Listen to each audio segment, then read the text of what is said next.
the question is, how do you create a plan? Well, creating a plan is probably the easiest thing to do. We kind of talked a little about that in some of the previous sessions. Identify, what it is that you do, what it is that you really want to see happen, and begin talking about what it's going to be required in order for that to occur.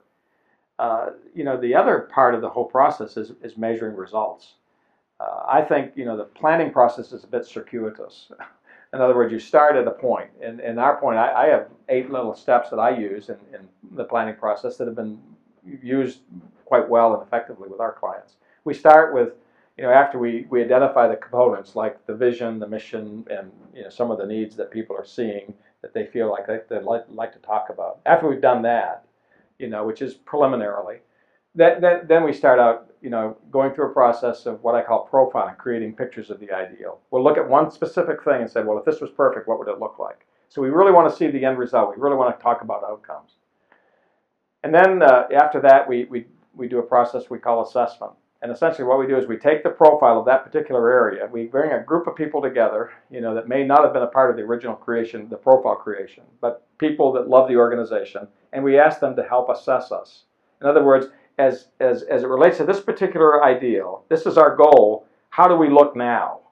And I usually say, just give it a grade level. Are you an A? It matches it. We're just doing all of this now, which hardly ever happens. We're a B, well, we kind of do. We're a C, we sort of do. Or a D is, we're so far away from this that I'm not even sure that I even recognize the difference or what it is that you're talking about. But we go through a process just trying to, we're always in the planning process trying to work towards quantification. Because if you can't quantify it, you can't measure it, you can't do it. Okay? So the second step in the process is assessment. The third step in the process is what I call quantification. In other words, you answer the question why. Why'd you give yourself a C? Well, easy, because we haven't done these 8 things. And they'll write down the 8 things. The next step in the process is prioritization. Which one of these are most mission critical? And let's put them in order in terms of how we need to address them. And so they kind of go through that process. The next step in the process is planning. Planning is number 5. I mean, it's, most people want to start with number 5 with avoiding, numbers 3 and 4. So at number 5, we're just going to plan. And we're going to put things, we're going to have a lot of issues that need to be addressed.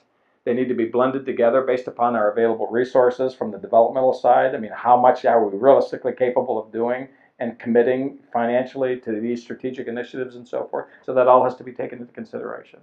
So we plan. Then the next step, 6, is organization. How are we going to get it organized? Well, how are we going to get this done? So it's getting people together, groups, task force, and so forth, giving them assignments, giving them deadlines, and so forth. This is what it is we're going to do. So we organize. And the next step is implementation. Pull the trigger. Now we've got it organized, we've got a plan, let's do it. And then the last step is obviously evaluation, just constantly evaluating. To me, if you follow those 8 steps, you're going to have on your way of really having a model for planning that's going to be very, very effective.